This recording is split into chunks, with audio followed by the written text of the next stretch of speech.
Calling the meeting to order. One thing I really want to request all members, it's a full agenda today.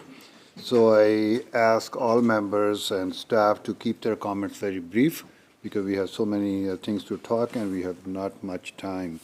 So let's go with the first item, approval of the draft agenda. Any changes to the agenda as circulated? No? May I have a motion to approve? Moved and seconded. All in favor? Opposed? Carried. Okay. Then let's go to item number 2, approval of the draft minutes of the March 4, 2024 meeting of the committee. It's been moved, seconded. All in favor? Opposed? Carried. Number 3 on the agenda is update from the clerk. Kate. Great. Thank you very much. Mr. Speaker, good afternoon. I will try to be brief, but there is a underway in the administration at this point in time, and I would like to provide you with the following information. Of course, the administration is focused very much on supporting the current 5th session. Team members from the Office of the Clerk, the Parliamentary Committee's Office, the Sergeant-at-Arms Office, and Hansard Services have been very busy supporting the work of 3 chambers and parliamentary committee meetings. Since the opening of this 5th session, at the outset of this particular sitting week, there was a total of 414 hours of sittings and committee meetings broadcast by Hansard Services, and my very sincere appreciation to all staff who are directly supporting proceedings during this very busy time.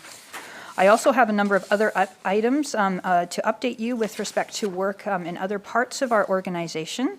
With respect to our information technology team, work is nearing completion on the migration to a new external website for the Legislative Assembly.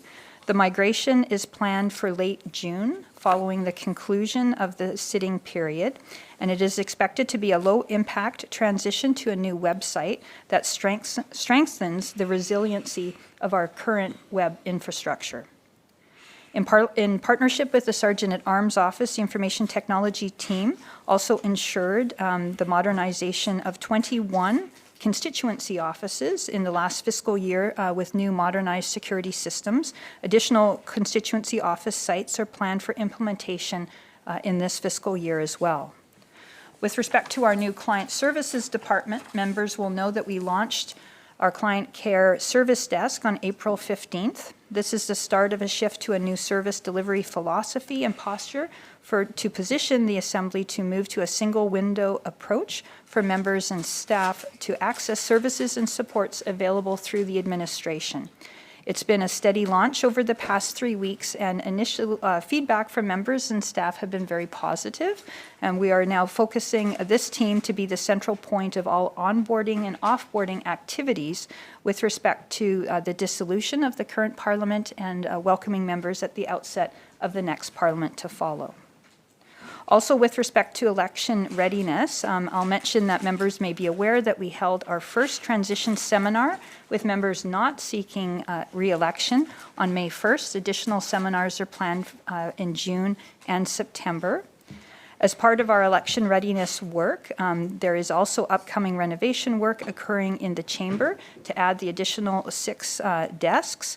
Precinct Services continues to work with engineering partners to assess the readiness of the substructure and renovations and upgrades in the chamber, including repositioning of desks, rewiring, and the addition of desks will take place between July and late September.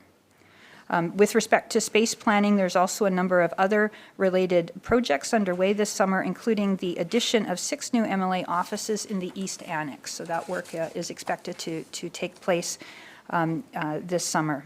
Finally, I'll mention that I'm pleased to advise members that we recently received results of our second biannual employee engagement survey. The results were very positive, with 81% participating in that survey.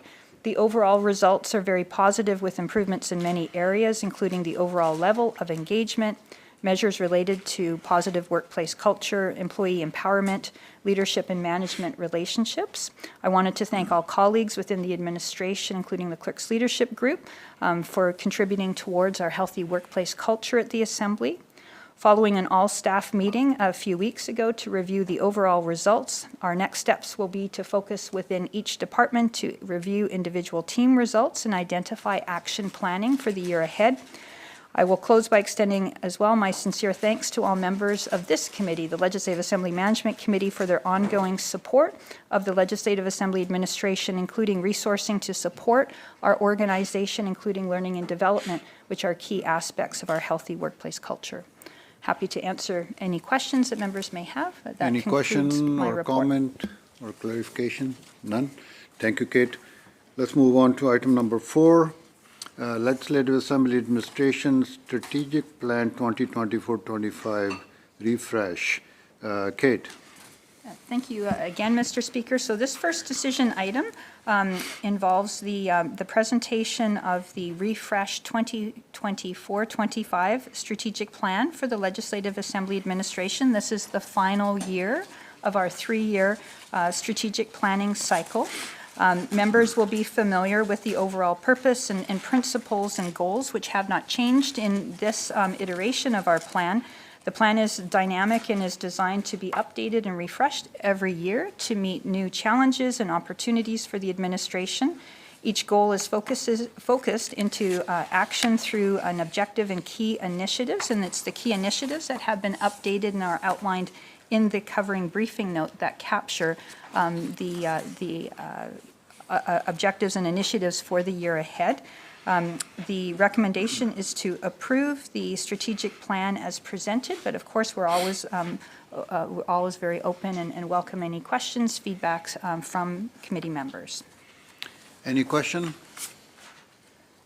No clarifications? So then we need a motion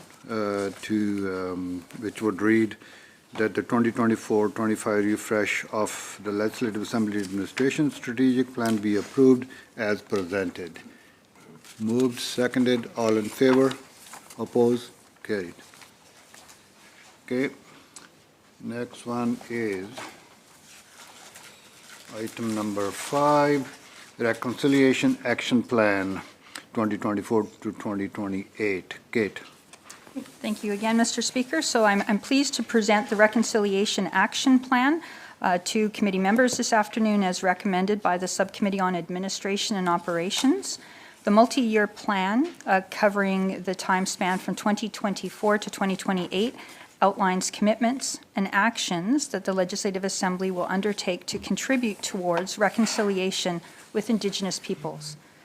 The purpose of this plan is to enable our institution to strengthen relationships between Indigenous and non-Indigenous peoples in British Columbia, and it details practical commitments that will demonstrate our collective support for reconciliation and lay the groundwork for future engagement and relationship building. The plan was guided by input from the Speaker's Indigenous Advisory Committee members, and was also shaped by input, feedback, and consultation with First Nations leaders and communities, as well as with our Indigenous members of the Legislative Assembly, caucuses, and House leaders.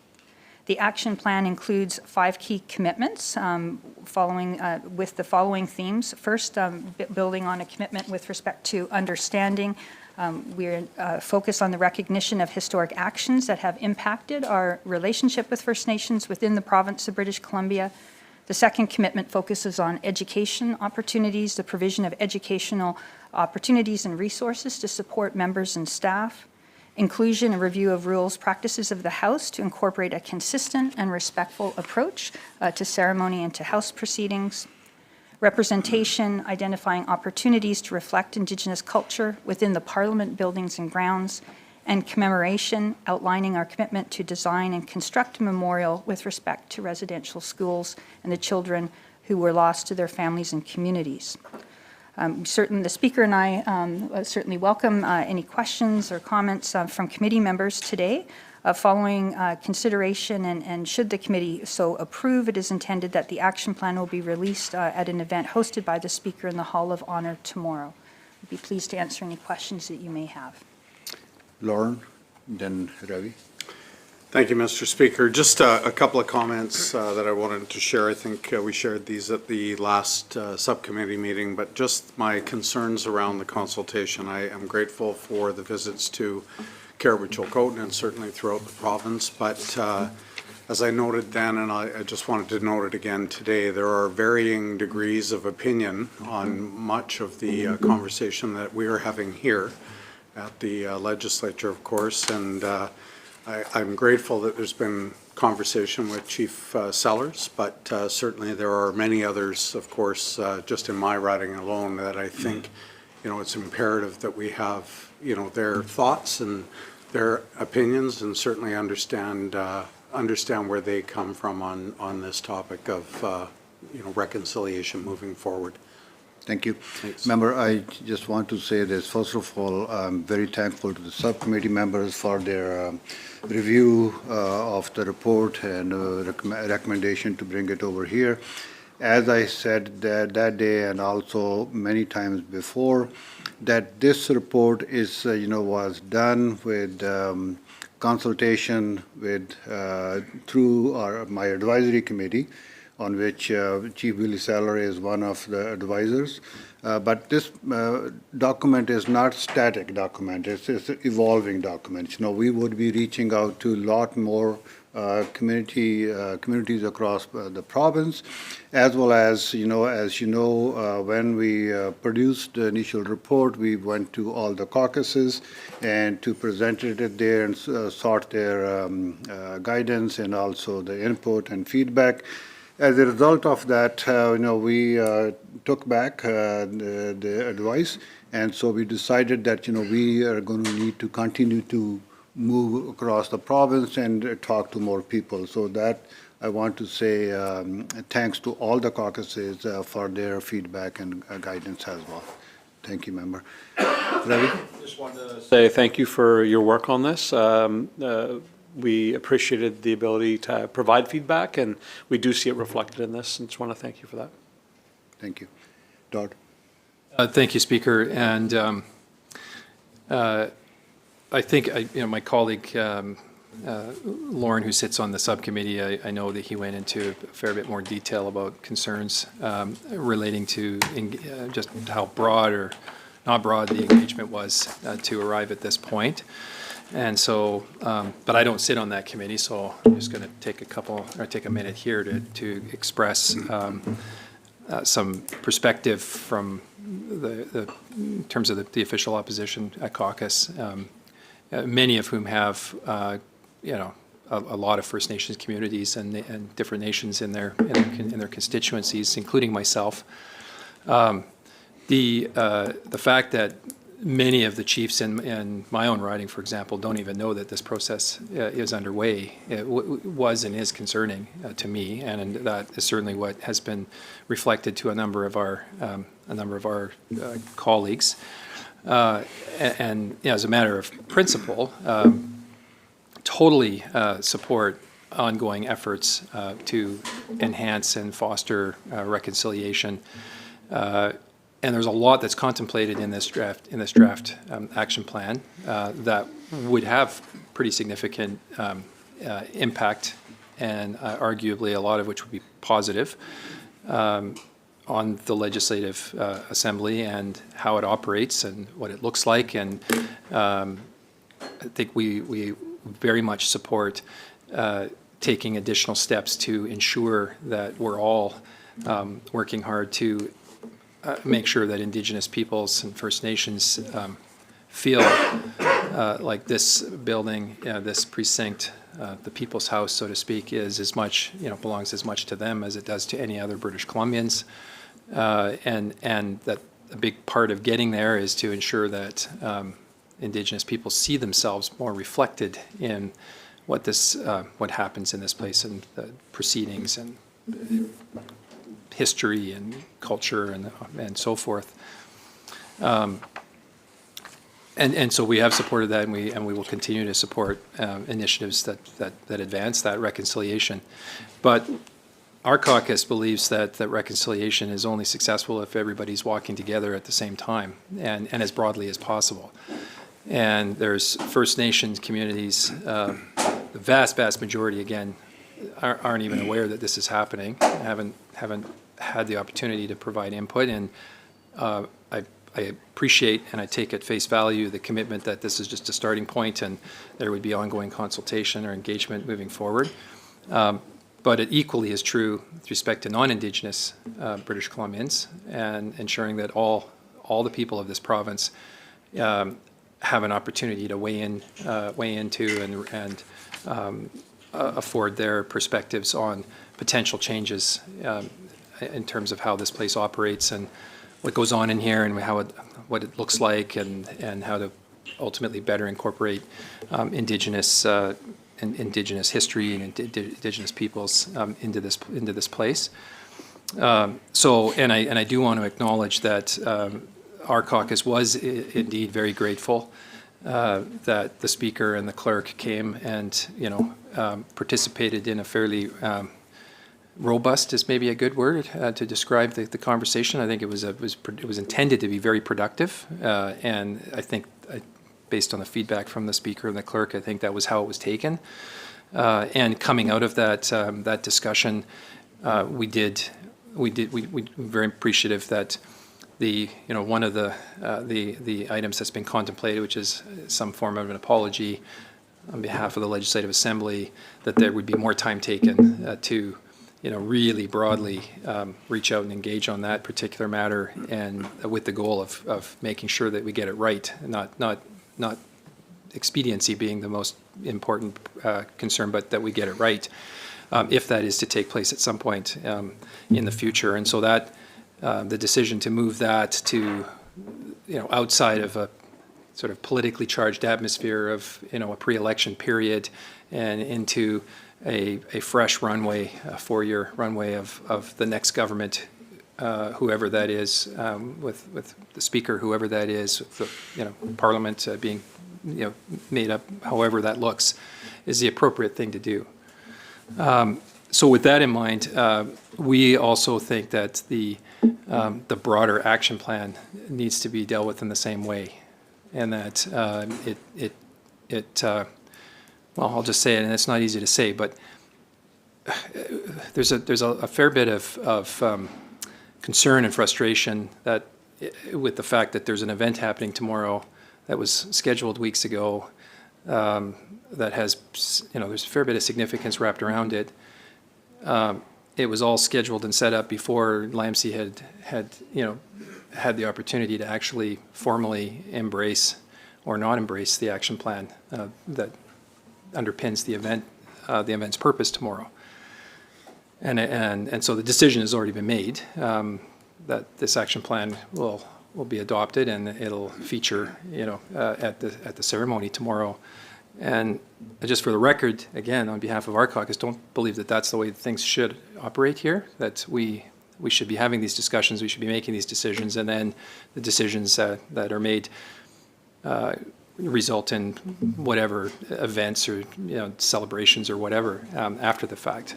The cart's a bit before the horse, frankly, with respect to this. And so with all of that, again, with the utmost of respect to our Indigenous friends, and there are Indigenous MLAs in this Parliament. We have Alice Ross in our caucus. We have other members that are married into the Indigenous communities. We are very sensitive to very respectful of this. We just don't think that enough and certainly broadly enough engagement consultation has been done with British Columbians generally, but also very importantly, the couple hundred First Nations out there that should at the very least know that this is even being contemplated, that it's actually happening, and that is not the case from our perspective. So the two members of the official opposition will not be supporting the motion to adopt this report today, and we say that with a heavy heart, but say that with, again, the utmost respect for and encouragement for launching a proper, full, broad engagement with British Columbians and with Indigenous communities to ensure that an action plan that is adopted by this place is as fully informed as it possibly can be, recognizing it becomes a living, breathing document from that point forward. So with that being said, we would like to move an amendment that the action plan be, that the language and the recommendation be changed so that it reflects this action plan being considered by the next Parliament after the next election, and that the opportunity of a new government and a new Parliament and a new Speaker to pick that up at that point and ensure that the most appropriate and the broadest consultation and engagement on this is done. That's inclusive of all First Nations and all British Columbians for whom the People's Place belongs. Thank you, Todd. Appreciate your comments. Just want to clarify that when this report was presented to the subcommittee, that was a couple of weeks ago, I did not hear a word back from your caucus or somebody that, it was not going to be accepted or reported. On the question of reaching out to a wider Indigenous community, we have been working very closely with the First Nation Leadership Council, which represents Indigenous people throughout British Columbia. They are in touch with many First Nations through their own structure, and they have supported this. And as you know, to set up an event like what we are proposing tomorrow, it's not just like, we call somebody, hey, would you please come over and have a lunch? No, it takes lots of efforts. So when we presented it to the subcommittee, at that time we realized that, we will be getting support, then we proceed with it. Kate, you want to say a few things on that? Then Adam after that. Certainly, yeah. I'll just mention that as outlined in the plan that is before members this afternoon, there is a recognition that this is a starting point and that additional work will need to be done with respect to engagement with Indigenous leaders and communities across British Columbia.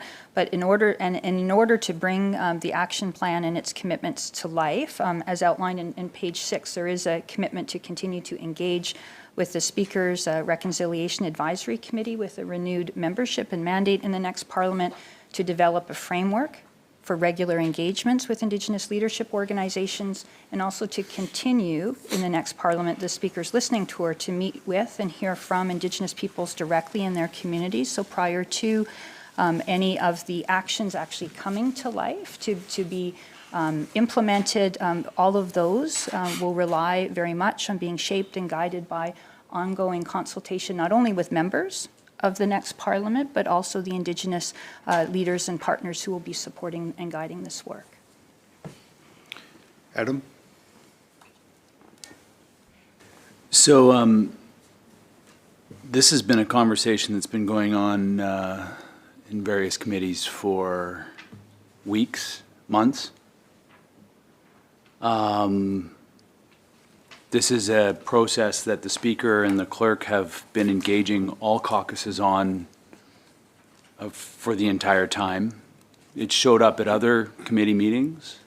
It's moved forward to this process. LAMC is the kind of the business meeting where we bring together all of the work that other committees have done and brought forward for us to discuss today.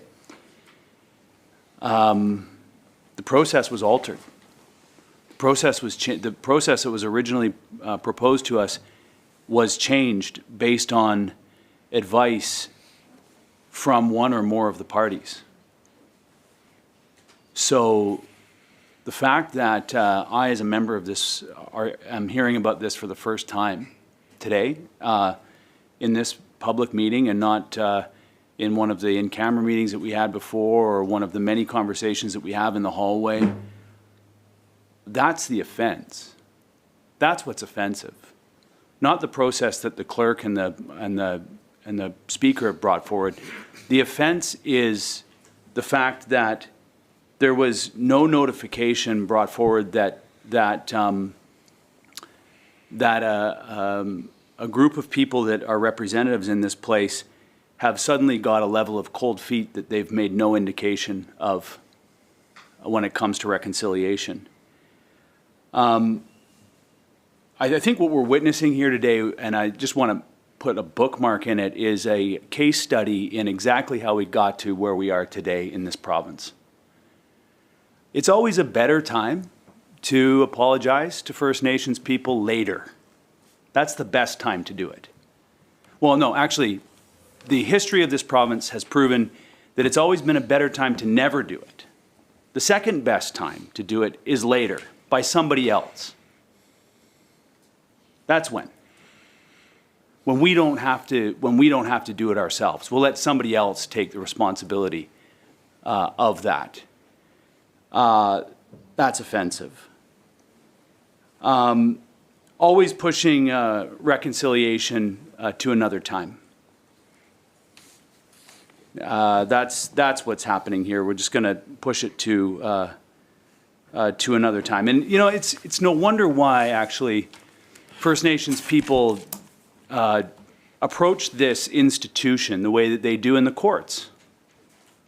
Because, you know, frankly, we're left no choice. So this is offensive. This whole process today, not the whole process leading us to today, that's not been offensive. That's been thoughtful. That's been flexible. That's been adaptive. We've been moving this process along in just exactly the way a responsible, mature organization should. What's offensive is that we come to the public meeting today, and now all of a sudden, out of nowhere, the official opposition decides that it's time to not just pump the brakes, but slam the brakes on.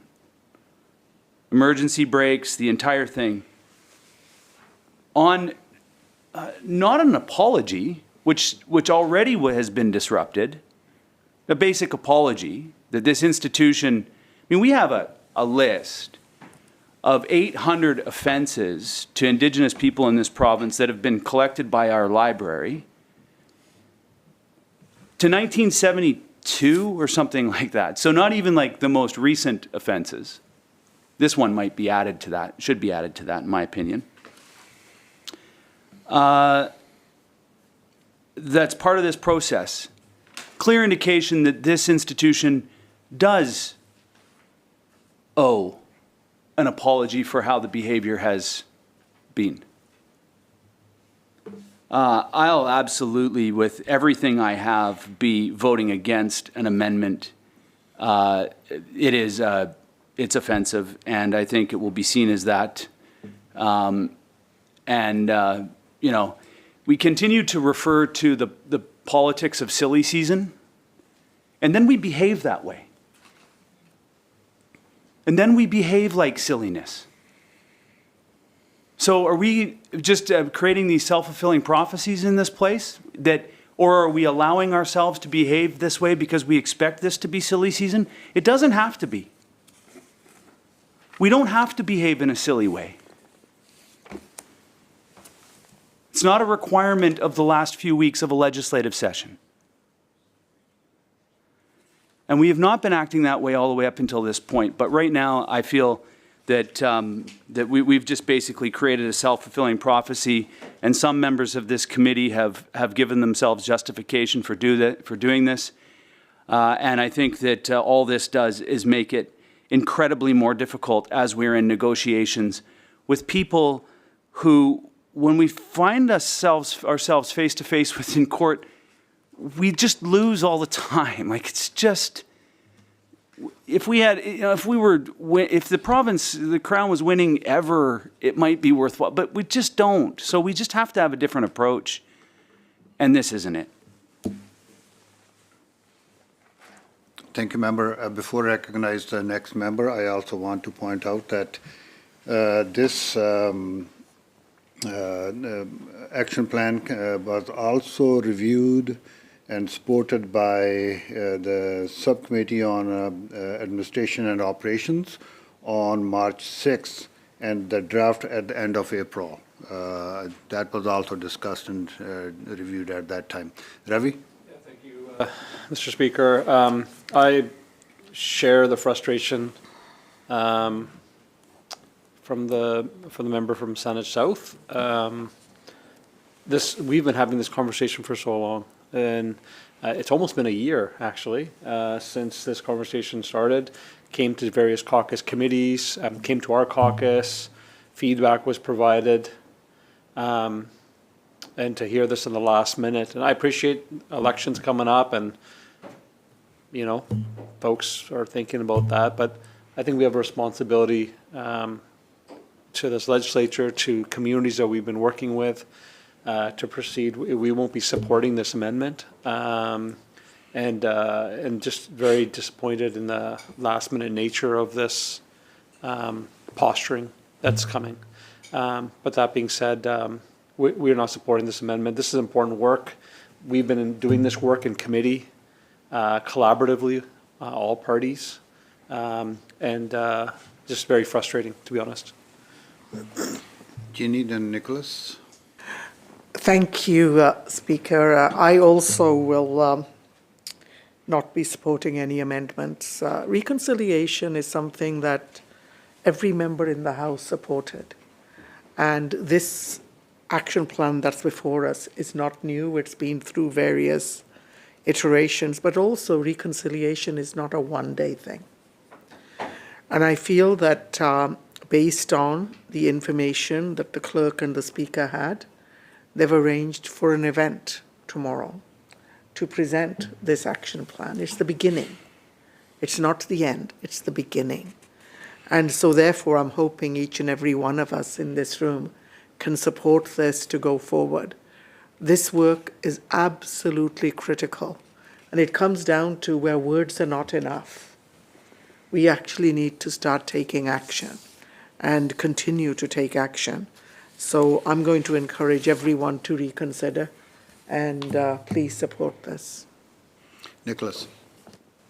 Sorry, I thought Ginny was going to speak a little longer, so my mouth is full. Up. I just want to say that this is a nonpartisan document. This is a initiative of the Legislative Assembly. And to suggest that by putting it off with a new speaker or a new government, whatever, it's missing the point. This is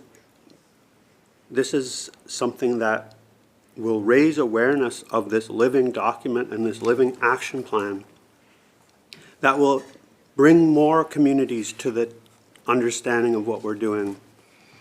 So to suggest that we have to wait till everybody's fully familiar with every aspect of this plan, I think is kind of missing the point. If it were a policy manual that was to be followed as if a rule book, I can see how wanting to wait till we were sure of every single rule, but this is not that. This is the opposite of that. The process of reconciliation, and I know that that word is used a lot, the process of coming to terms with and addressing the historical wrongs and to somehow make efforts to right some of those wrongs isn't something that we should keep putting off. This is an ongoing process. It will not be over. And so we need to formally say that this is an ongoing plan, and this is what I imagine the event and the discussions leading up to this have been anticipating. So I say it's surprising to me that the opposition at this moment, at this late hour, suggests that we cannot announce something that will be an ongoing living document that will be amended and not amended, but updated and improved and built upon. I think that's just the wrong way to go, and I agree with the member from the third party and my colleagues here. Thank you. Bruce? So I've listened to both sides on this, and the question that I have in my mind right now is, how is it that an announcement was organized and scheduled, And well, I can appreciate that people want to get this done. And I appreciate that the process that it went through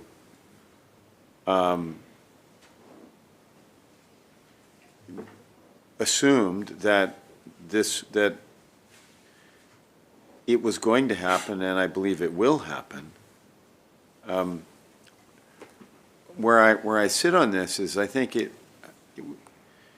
it's almost, there is always the chance at any meeting that there could be a new information that comes forward and a change of heart. And my question is surely, or my comments are surely procedural in nature, is that I think it's rather presumptuous to organize something a day after, before the actual meeting here actually takes place, to officially formalize it. I think it's, while I get the nature and I get the intent and I understand the full meaning, I think it's incredibly presumptuous that it was going, that any decision, regardless, and especially something that has as much impact as this, I question why we ended up organizing an event before a public meeting had been held. I would have thought that you go through the process, you end up with your public meeting that takes place, the vote is then finalized, and then a meeting is organized. But it appears to me as if it's like, oh my goodness, we've only got a week left in the session, we need to do this now. And it was organized. So my point of concern is that it seems to me, and I'm free if someone can correct me if I've gotten it mistaken, but I heard the expression, the cart was before the horse, and I am stuck wondering the same thing. Is like, how is it that we organized basically what would be considered an event to announce a decision prior to the decision actually being fully endorsed in this meeting? And I just think it is incredibly presumptuous, and odds are that it would go through, and generally considering that this is, this committee pretty much rubber stamps what happens in subcommittees. And it's not just this event. I'm talking about other decisions that this committee may have moving forward. I'm concerned that there was some presumptions that were made on that, and I can understand why there are some people that find that uneasy. To me, take what it is we are talking about outside of this. The fact that I think should concern people is we organize something, or the clerk's office organized something, prior to it actually being officially endorsed by any committee, whether it be LAMC or anything else. So those are, and I sit on the fence, and I appreciate some clarity on that as to how we got to that point, how it was organized, because if by chance this now is rejected, which I don't think it will be, the embarrassment as a result could be catastrophic. I question why it was not waited until after everything was done and then the meeting was organized. That's my question, and I'm trying to get my head around as to why this was done. And if someone could give me some clarity on that, I would be very appreciative. Okay. Adam? Go ahead. No, you are first, then Michelle. Well, yeah, sure, I'll provide some clarity. We've been having multiple conversations about this. Everybody sitting around this table has everybody else's cell phone numbers. The embarrassment is not on the fact that we got to where we're at today. The embarrassment is that this is the first time that this is being brought up in the public part of this meeting. If we were going to cancel that meeting that's happening tomorrow, if we were going to cancel those people that are here, coming here upon our invitation, we could have done that privately.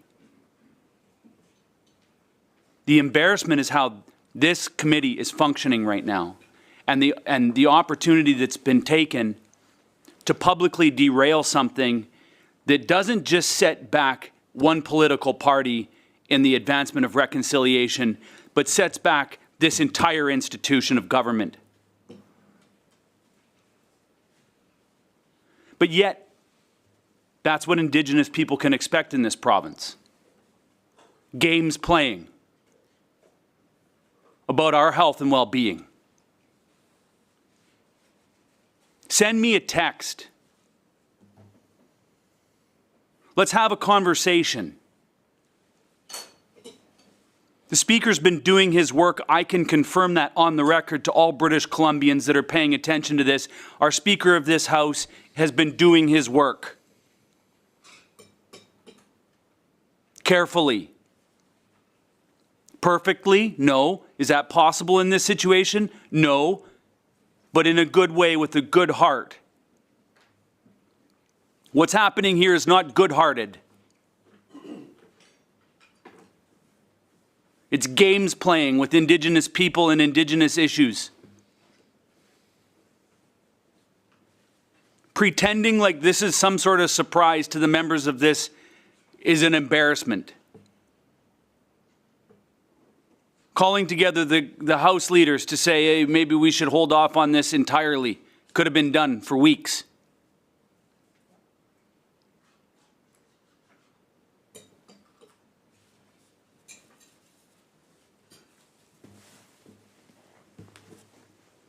Sorry. Thank you, member. Michelle, you go first. Thank you, Speaker.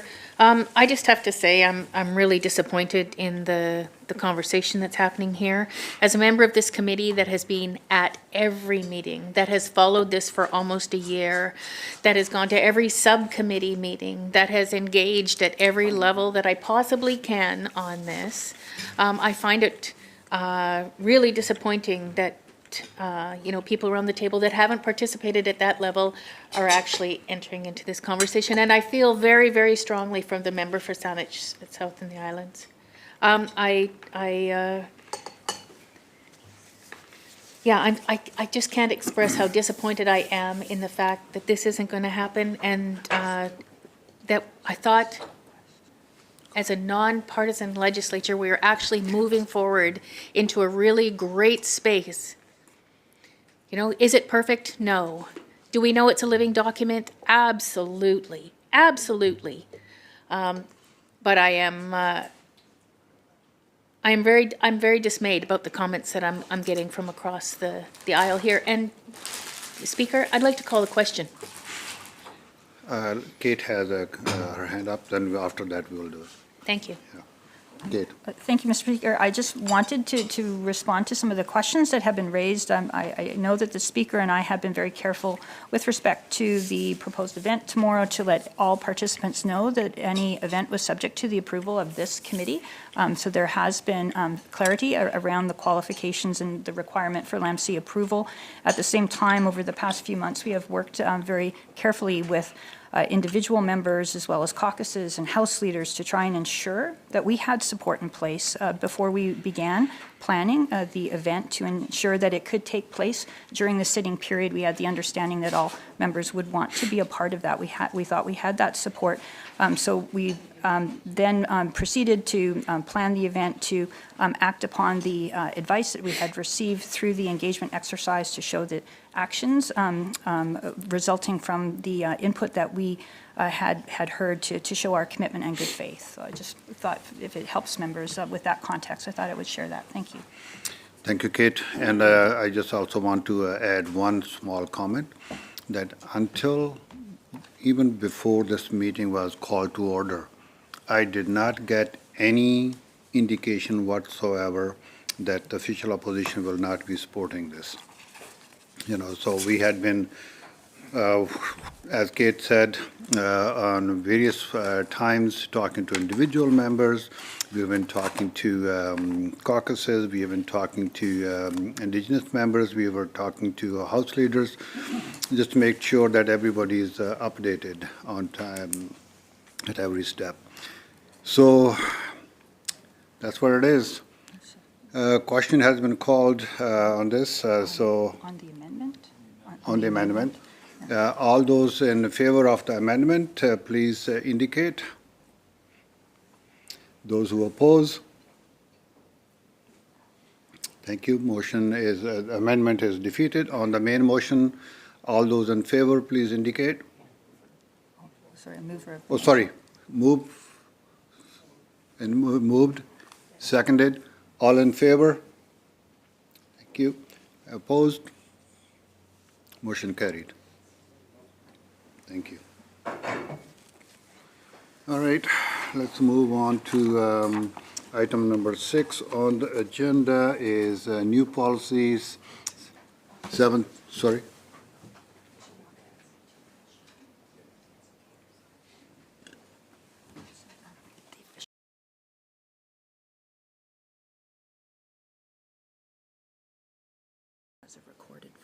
Yeah. Yeah, no, it's also noted that the official opposition, 2 members, have voted against that motion. And the minutes will show that. The minutes will show that, yeah. Yeah. Thank you. Everybody else on the committee today has supported. For the minute, yes. Item number 5 on the agenda, that's what we were talking about. Thank you. Okay. It was, item number 5 on the agenda was recommendation from the Subcommittee on Administration and Operation to the Legislative Assembly Management Committee about the Reconciliation Action Plan. It was brought forward to this committee for approval, discussed and debated, and then we took a vote on it. Just 2 minutes will indicate, except the 2 members of the official opposition, everybody else supported it. Okay, thank you. Let's move on to item number 6, new policy 7310, constituency office leasing. Artur? Thank you, Mr. Speaker. I will be brief in the interest of time. The recommendation from the Subcommittee on Administration and Operations reflects LAMC direction from October 2023. It helps realize a business shift in the constituency office leasing space. The decision before you today is the proposed new policy and the transitional directive for the upcoming transitional period to provide certainty in policy application. And with that, I'm happy to answer any questions. Any question? So moved. Moved and seconded. Thank you. And now we need motion. You want to read the motion?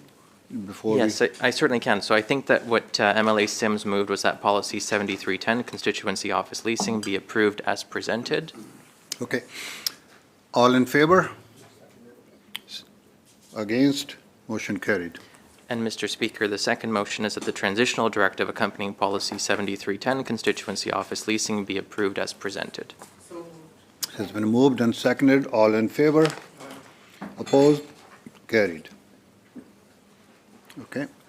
Next item on agenda is new policy 6520, reporting suspected wrongdoings.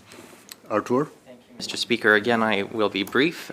This proposed policy and recommendation from the Subcommittee on Administration and Operations follows a commitment from some years ago to establish an arm's length whistleblower mechanism for Legislative Assembly staff. That is for staff that fall under the direction of the Clerk of the Legislative Assembly. The decision before you today is to approve the policy in principle, and what that will allow us to do is to work with the Speaker to realize next steps and to identify a disclosure entity to be appointed under the policy. And when we come back to the Subcommittee on Administration and Operations and subsequently the Legislative Assembly Management Committee, with that proposed appointment, we will also provide information on costing. We haven't gone out to market to see what might be out there and what service provider may be available, and we will provide that information to the subcommittee and to LAMC as well. So the motion that is proposed to you today is that policy 6520, reporting suspected wrongdoing, be approved in principle as presented. Moved and seconded. All in favor? Opposed? Carried. Thank you. Next item is new policy 7410, appropriate use of IT resources. Andrew. Thank you, Mr. Speaker. Policy 7410 was recommended by the Subcommittee on Administration and Operations in March, related to the appropriate use of IT resources by members and employees of a member caucus. The policy follows best practices, but has been adjusted to reflect the needs of our organization. I'm happy to answer any questions you may have on this policy. Any questions? I move that policy 7410, appropriate use of IT resources for members and employees of a member or caucus, be approved as presented. Seconded? It's been seconded. All in favor? Opposed? Carried. And next one is policy number 5410, information security. Andrew? Thank you. The second policy, our information security policy, was recommended by the Subcommittee on Administration and Operations in April. Like the appropriate use policy, it's based upon best practices and outlines the roles and responsibilities for all users. And happy to answer any questions you may have on this policy too. I move that policy 5410, information security, be approved as presented. It's been moved and seconded. All in favor? Opposed? Carried. Next one, 2023-24 Quarter 1 Financial Update. Kathy. Thank you, Mr. Speaker. This report highlights the period ending December 31st, which is quarter 3. There are a few updates, but the details are in the report.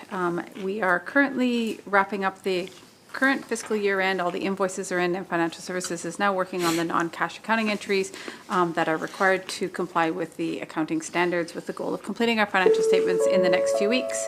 And then we will have a more detailed summary of the year end. Okay. Any questions? Nope. Do we adopt the report? Move that we adopt the, no? Okay, fine, thanks. That's fine. No further questions? Any other business? Oh, one Sorry. last policy Oh, one development. Oh, Work plan. policy development work plan, item number 11. Thank you, Mr. Chair. I know the bells are ringing and members need to go, but very quickly, we are required on an annual basis to deposit the policy development work plan with the committee. It just outlines our policy priorities so that members are aware, and we also, of course, always welcome any feedback that members may have, and I'll leave that there. Any question? Nope. Thank you so much. And any other business? None? So the next item is to adjourn the meeting. It's been moved, seconded, all in favor? Opposed? Motion carried. This committee is adjourned now.